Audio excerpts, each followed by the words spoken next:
Eh bien, bonjour à tous. Aujourd'hui, dans cette vidéo, on va continuer notre cours sur la notion de parler de soi. Alors, on a vu avec un corpus de texte des gens qui se présentaient par le biais de bandes dessinées, par le biais de vidéos, de vidéos YouTube, mais aussi par le biais d'autobiographie, c'est ce qu'on a vu. Et bien là, on va essayer d'être un peu plus concret, de se dire, mais à quoi ça sert de savoir se présenter? Est-ce que ce ne sont que les écrivains, les chanteurs, les poètes, les dessinateurs qui se présentent?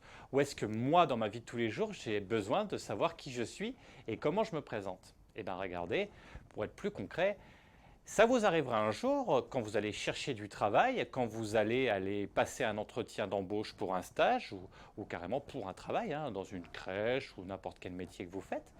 On va vous poser cette question et maintenant, je vous laisse la parole. Présentez-vous. Alors, il ne faut pas paniquer avec ces quelques mots qui en disent long et qui vont vous laisser quelques minutes où vous allez devoir vous présenter. Et là, il ne va pas falloir dire des banalités, sinon ça s'engage mal pour se faire embaucher derrière. Et c'est justement ce qu'on va voir tout de suite dans ce cours. Première chose, lors d'un entretien avec un employeur, on peut être questionné sur son passé ou sur sa personnalité. Donc la première des choses, c'est qu'il ne faut pas être pris au dépourvu, c'est-à-dire qu'il faut être prêt à répondre à ces questions.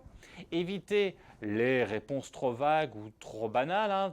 Ils ont tellement entendu de fois les gens qui disent toujours la même chose. Vous savez, cette fameuse ah, moi je suis trop perfectionniste. Oui, de dire ça, ça veut rien dire. C'est surtout quelque chose qui fait très prétentieux et ce ne sont pas les bons mots. Et réfléchir auparavant sur soi et donc bien se connaître. Effectivement, et je vais le répéter plusieurs fois, il faut être prêt, donc se connaître, donc avant y avoir réfléchi.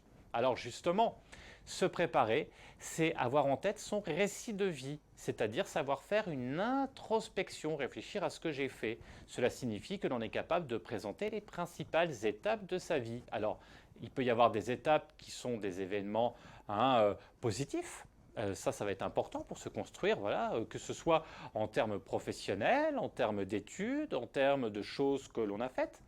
Des événements qui sont un peu plus négatifs, mais qui nous ont permis de rebondir, des obstacles qui aussi nous ont permis de grandir, d'apprendre des choses, et bien sûr des moments heureux ou des changements de vie, par exemple un déménagement, un changement professionnel, un changement de scolarité. Tout ceci, ce sont des choses qui sont importantes à connaître pour pouvoir se présenter.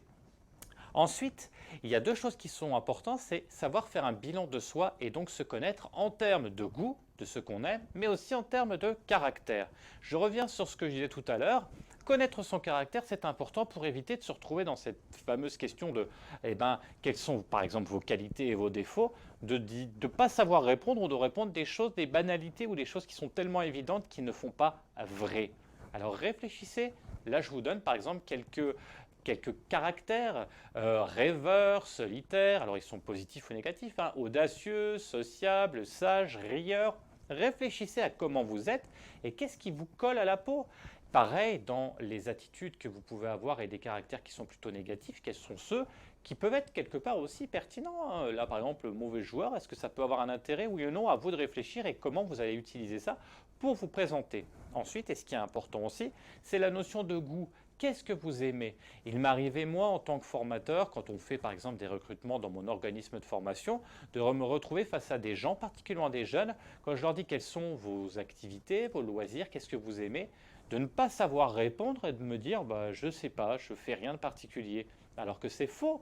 Même être en famille, être avec des amis, est une activité, quelque chose qui est louable, qui peut être intéressant. Regardez, vous dites j'aime jouer avec mes petits neveux et mes petites nièces, et ça peut déjà être un goût qui est prononcé déjà pour s'occuper de petite enfance et donc d'enfants. Donc quelque part, vous voyez qu'il ne faut pas négliger cet événement-là.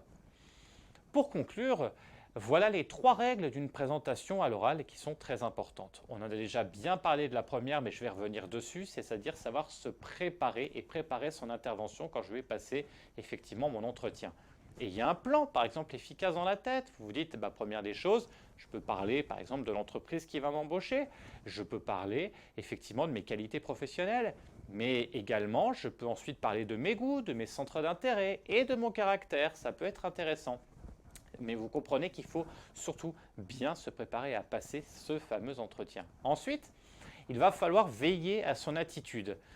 Souvent, on a tendance à dire l'habit ne fait pas le moine, et je ne suis pas tout à fait d'accord. Je reprends mon exemple de CAP petite enfance. Si vous vous présentez à une crèche, par exemple, et que vous décidez d'y aller avec des ongles longs, avec des grandes boucles d'oreilles, par exemple, eh ben, je ne sais pas, mais je pense que la personne en face qui va vous embaucher va se dire, est-ce qu'elle sait vraiment le travail qu'elle va faire? Est-ce qu'elle sait que finalement, les choses qu'elle a mis, ses boucles d'oreilles et ses ongles longs, ne coïncident pas, ne vont pas du tout avec des enfants, puisqu'il va falloir avoir les ongles très courts, par exemple. Donc, montrer et adopter une attitude qui va être bien sûr calme, une tenue vestimentaire qui va correspondre au métier qu'on veut faire, sans négligence, et aussi montrer une attitude, montrer que, que vos gestes et que votre attitude non verbale coïncident avec quelque chose. Vous devez être souriant, vous devez respecter et regarder la personne qui est en face de vous, parce qu'un regard qui est fuyant